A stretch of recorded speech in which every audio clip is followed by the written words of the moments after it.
required for this transportation. An important aspect that needs to be considered is the direction of transport. किस direction में transport होगा वो important हो जाएगा. In rooted plant, transport in xylem, xylem के through किसका movement? Water and minerals का. Is essentially in which direction? It is unidirectional from roots to the stem. The movement is unidirectional from roots to the stem. Organic and mineral nutrient, organic substance and mineral nutrient undergoes multi-directional transport.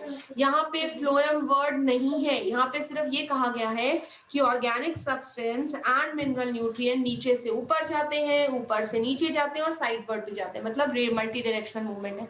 But अगर question में ऐसा हुआ कि phloem से movement कैसा होगा, then it will be unidirectional.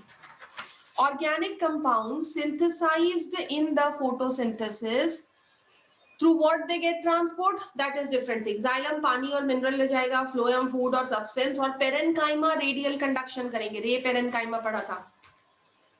Organic compounds synthesized in photosynthetic leaves are exported to all other parts of the plant, including storage organ.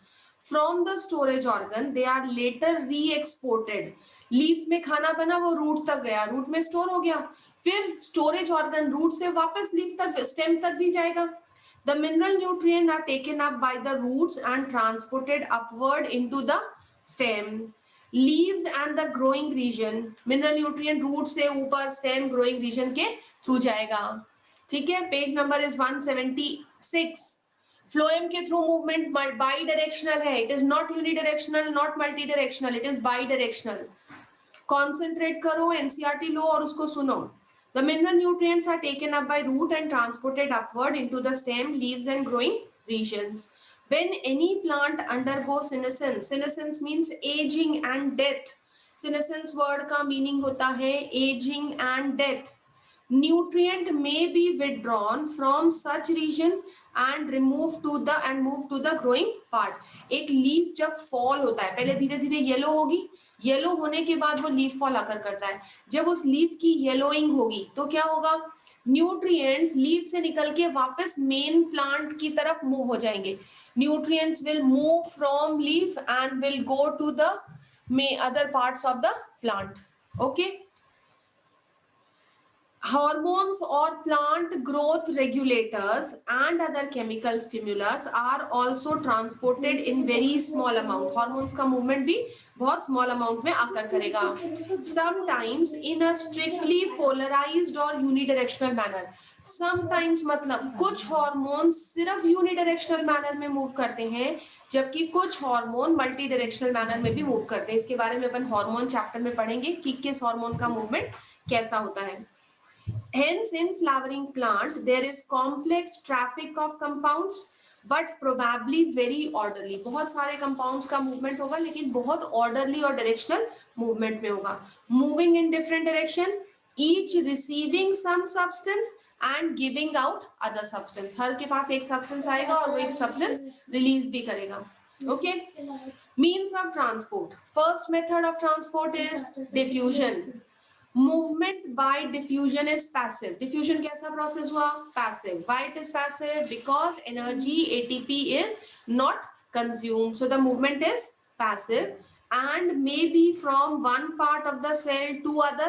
एक cell के अंदर मूव करेगा और फ्रॉम सेल टू सेल, एक cell से दूसरे सेल, और over short distances से from intercellular spaces of the leaf to the outside. मतलब वाटर वेपर ट्रांसपिरेशन के वक्त इंटरसेल्यूलर स्पेस से बाहर की तरफ किस प्रोसेस से मूव होते हैं? They move by diffusion.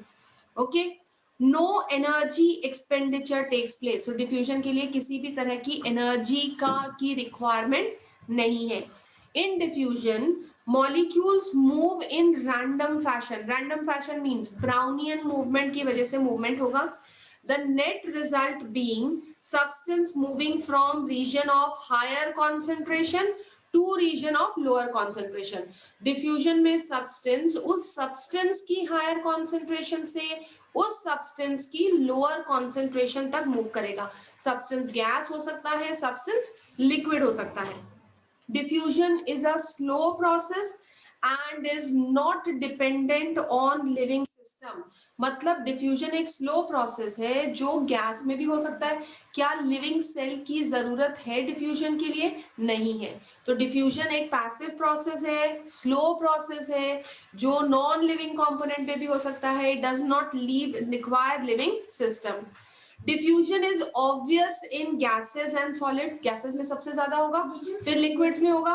But diffusion in solids rather than of solid is more likely। अब इसको मैं हिंदी में क्लास में ही बोल चुकी हूँ।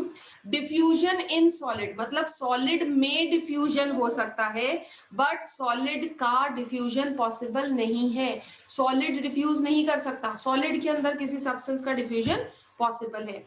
Diffusion is very important to plant. It is only means of gaseous exchange within plant body. Plant में gases किस process के through move करते हैं? They move by the process of diffusion. Water किस process के through move करते हैं? तो आंसर क्या होगा? Osmosis. Gases किस process के through move करते हैं? तो आंसर क्या होगा? Diffusion. Diffusion rates are affected by gradients of concentration. Gradient of concentration मतलब जितना ज्यादा concentration में difference है, diffusion की rate उतनी ही ज्यादा होगी। द परमेबिलिटी ऑफ मेम्ब्रेन, जो सब्सटेंस मूव कर रहा है डिफ्यूजन से, क्या उस सब्सटेंस के लिए मेम्ब्रेन परमिएबल है? अगर परमिएबल है तो डिफ्यूजन की रेट फास्ट है, अगर परमिएबल नहीं है तो डिफ्यूजन की रेट स्लो हो जाएगी। टेम्परेचर, टेम्परेचर से ब्राउनियन मूवमेंट बढ़ेगा जिससे डिफ्यूजन की रेट बढ़ती जाएगी। एंड प्रेशर, उसकी वजह से और प्रेशर भी इंक्रीज होगा। ठीक है, ये कैरेक्टरिस्टिक्स हो गए डिफ्यूजन के। Then facilitated diffusion. Facilitated diffusion क्या है? What do you mean by facilitated diffusion? That is help diffusion. As pointed out earlier, a gradient must already be present for diffusion to occur. Diffusion के लिए क्या जरूरी हो जाएगा? एक gradient का होना जरूरी है, concentration gradient का होना जरूरी है। The diffusion rate depends on the size of the substance. Diffusion rate किस पे depend करेगा? Size of the substance पे depend करेगा। And obviously smaller substance diffuse faster, smaller substance में diffusion की rate faster होगी।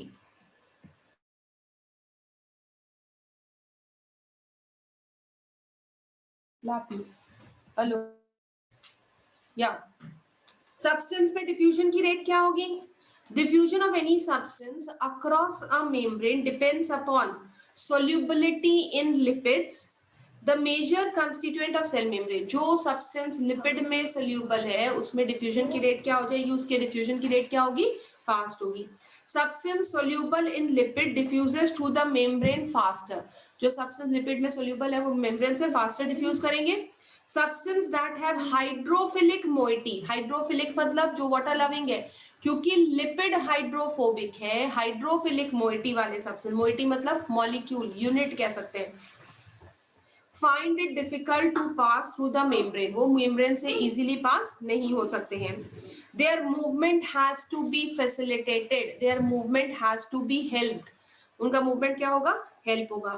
Membrane protein provide site at which such molecule cross the membrane. So membrane में जो प्रोटीन्स होते हैं, trans membrane protein, channel proteins, ये इन सब्सटेंस के मूवमेंट में हेल्प करते हैं। They do not set up a concentration gradient. ये membrane protein concentration gradient set नहीं कर सकते हैं। A concentration gradient must already be present for molecule to diffuse even if facilitated by the protein. Protein help करेंगे लेकिन उसके लिए concentration gradient का होना जरूरी है। प्रोटीन किस डायरेक्शन में मूवमेंट कॉज कर सकते हैं? Along the concentration gradient from higher concentration to lower concentration. क्योंकि ये एक पैसिव प्रोसेस है इसलिए direction of movement will be from higher concentration to lower concentration. In facilitated diffusion higher to lower, that will be downhill, right? In facilitated diffusion special proteins help, ये तो passive है, yes it is passive, facilitated diffusion passive है ना, तो movement कैसे होगा? Downhill होगा, higher to lower, against the concentration gradient, या अपहिल जाना है तो एनर्जी की जरूरत होगी। In facilitated diffusion, special protein helps move substance across membrane without expenditure of ATP or energy. Facilitated diffusion cannot cause net movement of molecule from low to high. Low to high मतलब uphill नहीं कर सकता, सिर्फ क्या कर सकता है, down hill movement cause कर सकता है। दिस वुड रिक्वायर, अगर मूवमेंट लो टू हाई करना है तो इसके लिए एनर्जी की जरूरत होगी। Transport rate reaches a maximum when all the protein transporters are being used or saturated। जब सारे प्रोटीन ट्रांसपोर्टर्स यूज हो जाएंगे तो ट्रांसपोर्ट रेट मैक्सिमम आ गई। इस पॉइंट का मतलब अगर 10 कैरियर प्रोटीन्स हैं तो फिर 10 सब्सटेंस का मूवमेंट ही एक समय पे हो सकता है, not more than 10। Facilitated diffusion is very specific matlab specific carrier proteins are involved. It allows cell to select a substance for uptake. It is sensitive to inhibitors। जो भी चीज प्रोटीन को इफेक्ट करेगी वो फैसिलिटेटेड डिफ्यूजन को भी effect करेगी। It is sensitive to inhibitors which reacts with protein side chain। Okay, the protein forms channel in the membrane for molecules to pass through। Protein क्या फॉर्म करते हैं, channel form करते हैं in the membrane for molecules to pass through। Some channels are always open in a channel protein, tunnel proteins, transmembrane protein कुछ भी बोल सकते हैं। Some channels are always open, others can be controlled। कुछ channel ऐसे होते हैं जिससे कंटिन्यूएशन में सब्सटेंस का मूवमेंट पॉसिबल है, and others are controlled। Some are large, allowing a variety of molecule to cross। कुछ प्रोटीन्स इतने बड़े होते हैं कि बहुत बड़े बड़े साइज के मॉलिक्यूल भी इनसे मूव कर सकते हैं। A porin are proteins that form huge pores in outer membrane of plastid, mitochondria and some bacteria, allowing molecules up to size of small proteins to pass through them। Special transmembrane channel proteins are there, they are named as porin। Porins are special proteins which allows movement of large size substance also। These large size movement किसमें commonly occur करेगा, mitochondria में, chloroplast में and some bacteria। Figure 11 point shows an extracellular molecule bind to transport protein। The transport protein then rotates and releases the molecule inside the cell। NCERT में ये जो word लिखा हुआ है, NCERT में जो ये वर्ड लिखा हुआ है ना रोटेट, ये गलत है। फिगर सही बना हुआ है, मॉलिक्यूल एक एंड से एंटर होगा, दूसरी तरफ से रिलीज हो जाएगा। प्रोटीन का रोटेशन नहीं होता। रोटेशन मतलब कौन सा मूवमेंट हो गया, फ्लिप फ्लॉप मूवमेंट हो गया। सेल मेम्ब्रेन में पढ़ा था कि प्रोटीन रोटेशनल मूवमेंट या फ्लिप फ्लॉप मूवमेंट शो नहीं करते हैं। And release the molecule inside the cell. Water channels made up of 8 different types of aquaporin। water channel मतलब special transmembrane protein जो water का movement cause करेंगे, इन्हें water channel कहा जाता है। special transmembrane protein which causes movement of water are referred to as water channels। ये किसके बने हुए हैं, 8 different types of एक्वापोरेंस। एक्वा मतलब पानी, पानी को ले जाने वाले पोरेंस को एक्वापोरेंस कहते हैं। करेक्शन है, what we correction rotates word लिखा हुआ है इस वाले पैराग्राफ में, रोटेशन वर्ड लिखा हुआ है, दिस इज इनकरेक्ट। रोटेट नहीं होते proteins. Okay, show only letter, yes this rotate word is absent, should not be there. Okay, passive symport and antipodes। passive symport and antipode का मतलब some carrier or transport proteins allows diffusion only if two types of molecule move together। कुछ protein सिर्फ दो molecule को एक साथ move करने देते हैं, that is symport। both molecule cross the membrane in same direction, symport। opposite direction, एक अंदर जा रहा है एक बाहर आ रहा है, antipode। and when only one molecule moves then it is known as uniport. Cross a molecule only one molecule move then it is known as uniport. इनके बारे में ना सेल मेम्ब्रेन में पढ़ाया था मैंने। कुछ ऐसे ट्रांसमेम्ब्रेन प्रोटीन होते हैं जो दो सब्सटेंस का मूवमेंट साइमल्टेनियसली कैरी आउट करते हैं। दो सब्सटेंस एक साथ एक ही डायरेक्शन में जाएंगे, सिम्पोड। दो सब्सटेंस एक साथ ऑपोजिट डायरेक्शन में जाएंगे, इट इज एंटीपोड। एक ही मॉलिक्यूल मूव करेगा, uniport. Okay, active transport uses energy to pump molecules against the concentration gradient। अगर against the concentration gradient movement होगा, अप हिल जाएगा, ऊपर जाएगा, against the gravity जाएगा, ऐसे याद रखो, तो हमेशा एनर्जी की जरूरत होगी। Active transport is carried out by membrane protein. Active transport को कौन carry out करता है? Membrane protein. Hence, different proteins in plasma membrane play a major role in both active as well as passive transport. So, जो different types of protein है, they causes movement of substance in both active and passive manner. जिस protein ने energy consume कर ली वो कौन सा movement show करेंगे? Passive. Active. जिन्होंने एनर्जी कंज्यूम नहीं की वो कौन सा मूवमेंट शो करेंगे? पैसिव. जो एनर्जी ले रहे हैं वो कौन सा मूवमेंट शो करेंगे? Active. Pumps are proteins that uses energy to carry substance across the cell membrane. अगर पैसिव पोर्ट्स कहेंगे वो प्रोटीन जो एनर्जी नहीं लेते वो फैसिलिटेटेड डिफ्यूजन करते हैं. वो प्रोटीन जो एनर्जी लेके मूवमेंट करते हैं वो एक्टिव ट्रांसपोर्ट कैरी आउट करते हैं और उन्हें क्या कहा जाता है? They are referred to as pumps. Pumps are protein that uses energy to carry substance across the membrane. These pumps can transport substance from a low concentration to high concentration. Low concentration to high concentration means uphill transport. Low concentration to high concentration is uphill transport. Transport rate reaches a maximum when all the transporters are being used or are saturated. Transport rate maximum हो जाएगी जब जितने भी transporters हैं वो सारे या तो यूज हो जाएंगे या फिर सैचुरेट हो जाएंगे. Like enzyme, the carrier protein is very specific in what it carries across the membrane. These proteins are sensitive to inhibitors that reacts with protein side chain.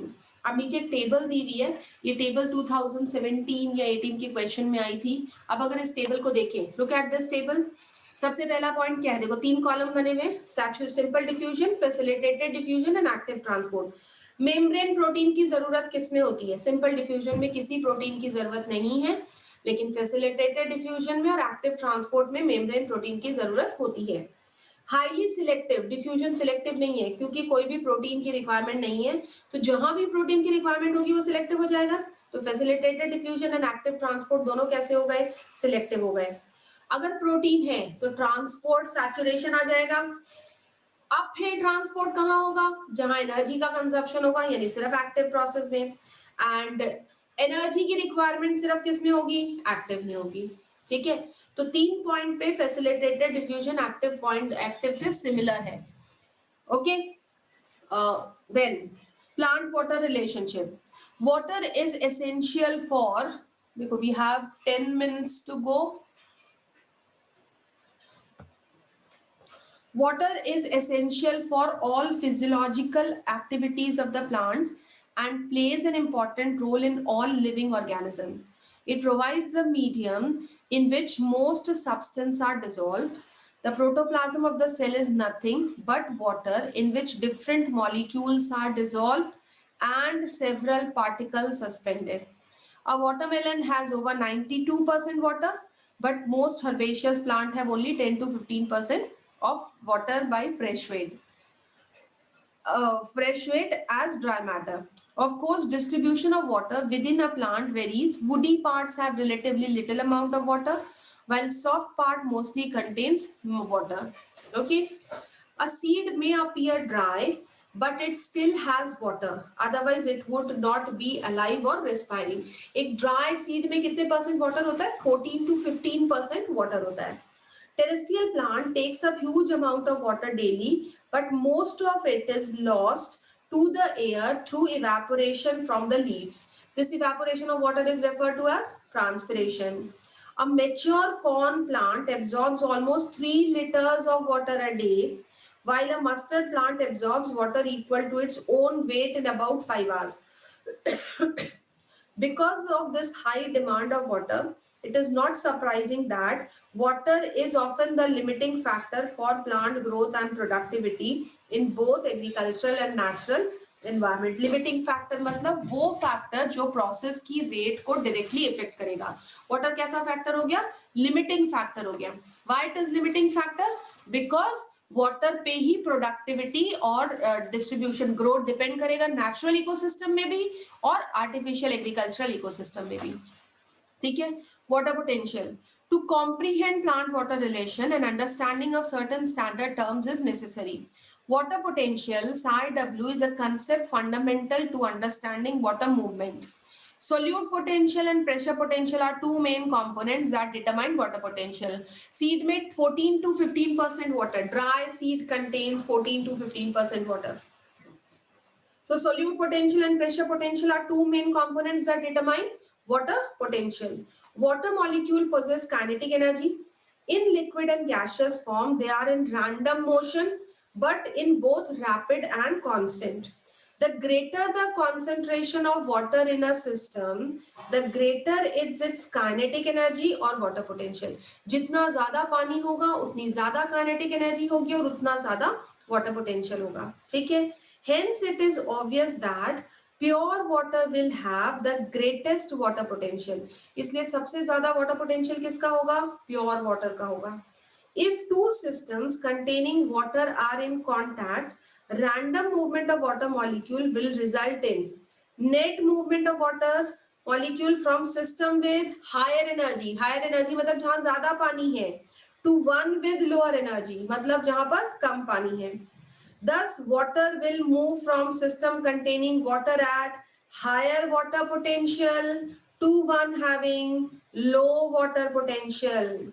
This process of movement of substance down a gradient of free energy is called diffusion. सिर्फ substance move कर रहा है, लेकिन energy के terms में अगर अपन देखेंगे तो इस diffusion को water potential कहेंगे. तो इसमें confuse मत होना. Water potential is denoted by Greek symbol psi or psi W and is expressed in pressure units such as bars or Pascal.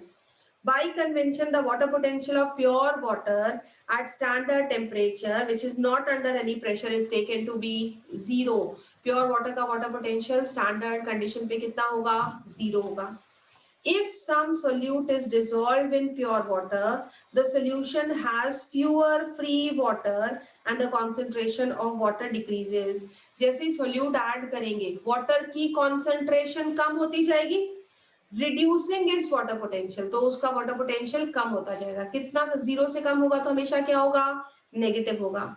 Hence, all solution have lower water potential than pure water.